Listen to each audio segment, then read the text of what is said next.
আসসালামু আলাইকুম দর্শক, নুরস মমের আজকের পর্বে থাকছে বাচ্চাদের জন্য খুবই জনপ্রিয় একটি খাবার, আর তা হচ্ছে খিচুড়ির রেসিপি। মাছের সঙ্গে থাকছে সবজি, আর তা দিয়েই তৈরি করে দেখাবো আজকের খিচুড়ি। এইভাবে খিচুড়ি বানিয়ে বাচ্চাকে 8 মাস বয়স থেকে 4 বছর বয়স পর্যন্ত খাওয়াতে পারবেন। আর বাচ্চাকে যদি প্রথম মাছ খাওয়াতে চান তাহলে এই রেসিপিটা ফলো করে খাওয়াতে পারেন।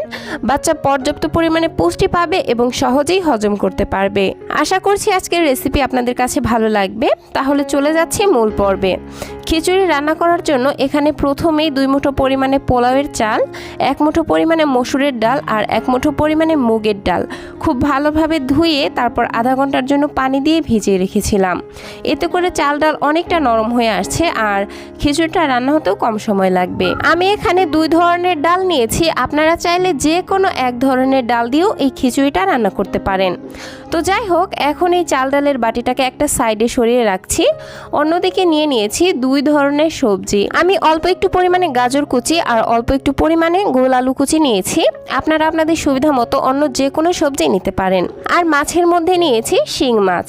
আমি এখানে 5 টুকরা মাঝারি সাইজের শিং মাছ নিয়ে নিয়েছি, আর এই মাছটাকে খুব ভালোভাবে পরিষ্কার করে ধুয়ে নিয়েছি। তো এগুলোকে নিয়ে এখন সরাসরি চুলাতে চলে যাচ্ছি। প্যানের মধ্যে ধুয়ে রাখা চাল এবং ডালগুলো দিয়ে দিলাম, একসাথেই কেটে রাখা সবজিগুলোও দিয়ে দিচ্ছি। 1 চা চামচ পরিমাণ আদা, রসুন এবং পেঁয়াজ বাটা। পেঁয়াজটা দেওয়ার কারণে এটার পরিমাণটা বেশি মনে হচ্ছে, কিন্তু আদা রসুন খুবই সামান্য পরিমাণে আছে। দিয়ে দিচ্ছি সামান্য একটু হলুদের গুঁড়া আর সামান্য একটু ধনিয়া গুঁড়া আর সামান্য একটু লবণ। একই সাথে দিয়ে দিচ্ছি 1 চা চামচ পরিমাণ সরিষার তেল। সরিষার তেলের পরিবর্তে চাইলে ঘি, বাটার কিংবা অলিভ অয়েলও দিতে পারবেন। এই তো এখন নেড়েচেড়ে সব কিছুকে খুব ভালোভাবে মিশিয়ে নিচ্ছি। তারপর যে মাছটা নিয়েছিলাম সেই মাছগুলোও দিয়ে দিচ্ছি। মাছগুলো দিয়ে দেওয়ার পর চুলাটা অন করে দিচ্ছি। তারপর নেড়েচেড়ে এই সব কিছুকে আমি ভেজে নিব 3 থেকে 4 মিনিটের মতো। কিছুটা ভেজে নেওয়ার ফলে এই খাবারটি থেকে খুব সুন্দর একটি ঘ্রাণ বের হবে, আর এই খিচুড়িটা খেতেও খুবই মজা লাগবে। এই তো আমি মোটামুটি 3 থেকে 4 মিনিট ভেজে নিয়েছি, আর দেখতেই পাচ্ছেন এটা কিন্তু অনেকটা ঝরঝরে হয়ে আসছে, কারণ চাল এবং ডালের গায়ের পানিটা পুরোপুরিভাবে শুকিয়ে আসছে। এখন আমি এর মধ্যে দিয়ে দিব চাল ডাল সেদ্ধ হওয়ার জন্য পর্যাপ্ত পরিমাণে পানি। চাল ডালের পরিমাণ অনুযায়ী আমার এখানে 2 কাপ পরিমাণ পানি লেগেছে, আপনাদের কম বেশি লাগতে পারে। এখন আমি চুলার আঁচটাকে মিডিয়াম করে দিচ্ছি আর ঢাকনা দিয়ে ঢেকে দিচ্ছি।